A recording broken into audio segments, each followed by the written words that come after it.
इस वीडियो में हम ये द वॉइस के फिनाले की एंडिंग की बुराई नहीं, एक्चुअली में ये जानेंगे कि कॉमिक बुक की जो पूरी की पूरी एंडिंग दिखाई गई थी वो एंडिंग ये लोग सीरीज में क्यों नहीं दिखा पाए थे। तो चलो ये वीडियो शुरू करते हैं गाइस।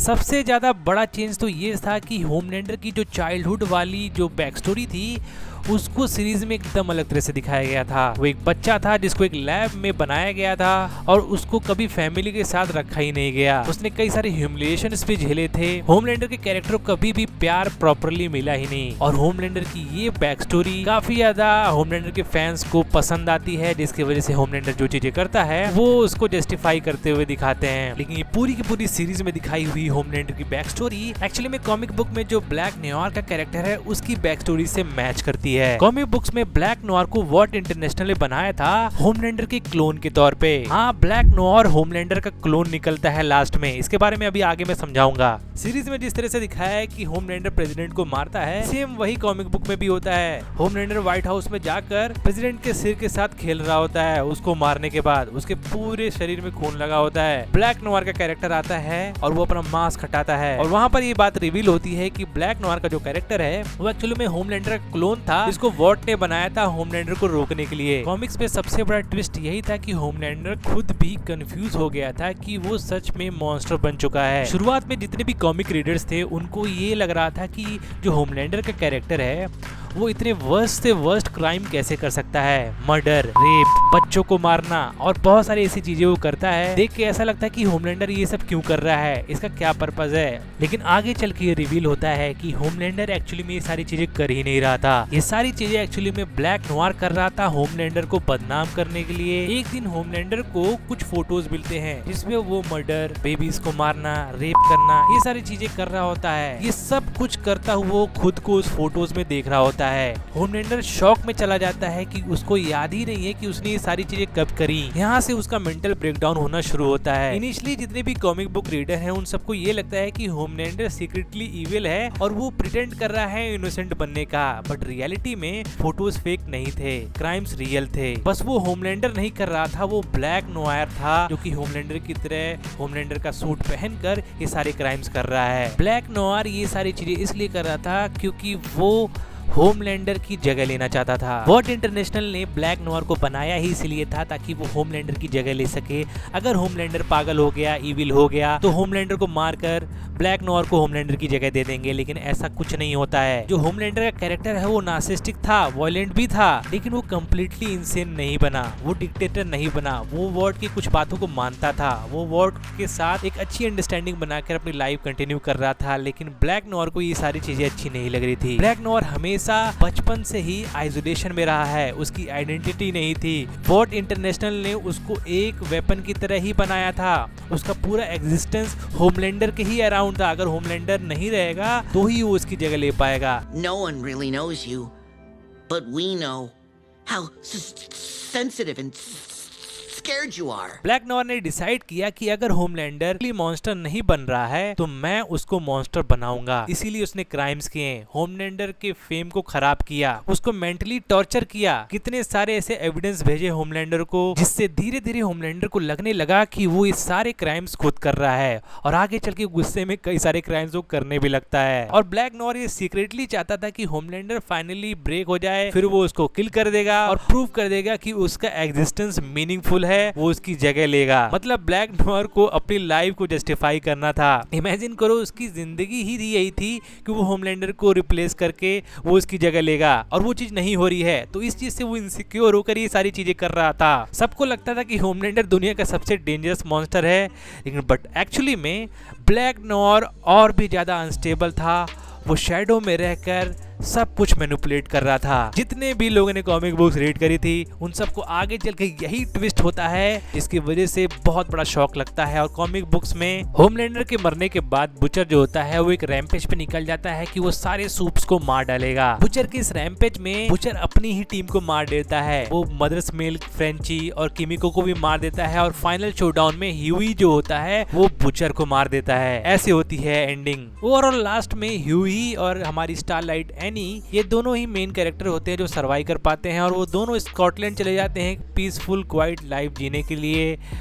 सीरीज में जो स्टॉर्मफ्रंट की कैरेक्टर थी जिसको थॉर का पैरोडी बोला जाता है कि इसके पास थॉर लाइक पावर्स हैं, अपने हाथों से बिजली निकालने वाली ये जो औरत थी एक्चुअली में कॉमिक बुक्स में एक मेल कैरेक्टर था, एक लड़का था। और जैसे सीरीज में ये नाजी दिखाई गई है, कॉमिक बुक्स में भी ये नाजी ही होती है। इसको जर्मनी के जो साइंटिस्ट थे उन्होंने इसके ऊपर एक्सपेरिमेंट करके ही इसको सुपर हीरो बनाया था और इसको कई सारी पावर्स दी थी। कॉमिक बुक्स में ये पहली सूप थी और वॉर्ट इंटरनेशनल ने अमेरिका लाया था इसको 1938 में। इसका डीएनए का यूज करके ही होमलैंडर को बनाया गया था और उसके साथ साथ ब्लैक नॉर के क्लोन को भी इसके डीएनए का यूज करके बनाया गया था कॉमिक बुक्स में। लेकिन सीरीज में इसको थोड़ा हट के दिखाया गया है। होमलैंडर को सोल्जर बॉय के डीएनए से बनाया गया था। बॉयज की शुरुआती सीजन में होमलैंडर की जो कॉम्पिटिटेंट विक्टोरिया न्यूमन थी वो कॉमिक बुक में एक मेल कैरेक्टर था। कॉमिक बुक्स में विक्टोरिया न्यूमन नाम का मेजर कैरेक्टर एग्जिस्ट ही नहीं करता। विक्टोरिया न्यूमन का ये पूरा कैरेक्टर वाइसे द वीप नाम के कैरेक्टर से लिया गया है जो कि कॉमिक बुक्स में एक वाइस प्रेसिडेंट था यूएस का और इसके पास कोई सुपर पावर्स नहीं थी। हेड एक्सप्लोजिव वाली जो सुपर पावर थी वो विक्टोरिया न्यूमन के कैरेक्टर के अंदर डाली गई थी सीरीज के अंदर। उसकी काफी ज्यादा पर्सनैलिटी को भी चेंज किया गया था। ट्रांसलूसेंट टीवी शो का सबसे ओरिजिनल कैरेक्टर जो कि कॉमिक बुक्स में एग्जिस्ट ही नहीं करता। पूरी सीरीज में इस कैरेक्टर को लाया ही इसलिए गया था ताकि इसकी गांड फाड़ के इसको मार सके। और इसको मारता भी कौन है? ह्यूई के कैरेक्टर। बिल्कुल वैसे ही मारता है जैसे इसकी गर्लफ्रेंड को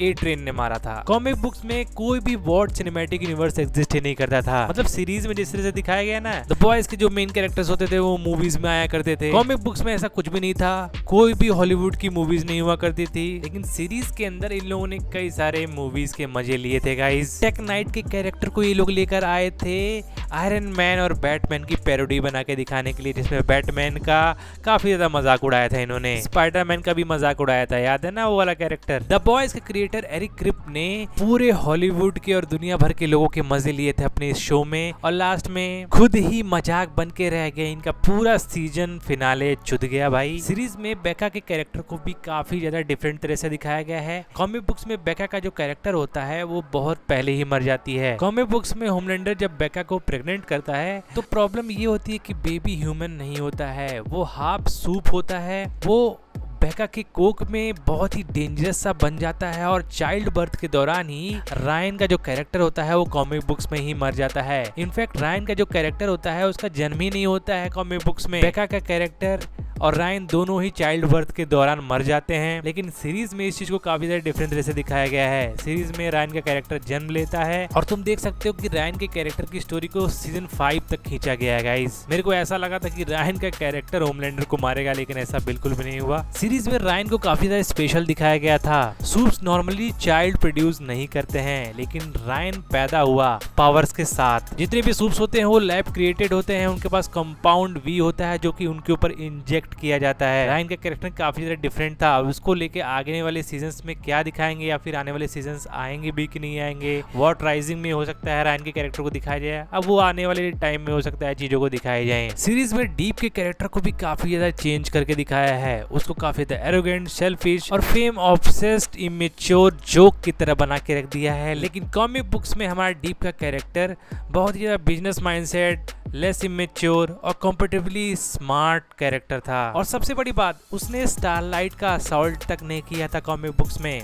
कॉमिक बुक्स में उसका असॉल्ट ब्लैक नॉर, ए ट्रेन और होमलैंडर मिलके करते हैं। वो कहते हैं कि अगर तुम द 7 में रहना चाहती हो तो अपने आप को प्रूव करो, और कई सारे ऐसे चीजें उससे करवाते हैं जो कि बहुत ही ज्यादा डार्कर होती हैं। सीरीज में तो एक सीन था, लेकिन कॉमिक बुक्स में कई मल्टीपल सेक्सुअल सीन्स होते हैं, उसके साथ कई सारे अब्यूज होते हैं, मोर ब्रूटल, मोर ह्यूमिलिएशन। सीजन 3 में हमारे बुचर के पास होमलैंडर जितनी पावर्स आ गई थी, लेकिन कॉमिक बुक्स में बॉयज के पास ये पावर्स पहले ही आ गई थी। वो सुपर हीरोज को पीट सकते थे, उनके पास कंपाउंड वी था। तुम लोग को ये वीडियो कैसी लगी? अगर अच्छी लगी है तो लाइक कर देना गाइस, और ऐसी और वीडियोस के लिए सब्सक्राइब भी कर देना। वॉट राइजिंग का जो ट्रेलर आया है देख के अच्छा लग रहा है, उसमें मेरी प्यारी परी भी आ रही है, तो इस पे सिंप करना चाहते हो करो, लेकिन मेरे चैनल को भी सब्सक्राइब करो। सब लोग मिलके इसके ऊपर सिंप करेंगे। तो मैं मिलता हूँ तुम लोग को आने वाले वीडियोस में, तब तक के लिए बाय बाय।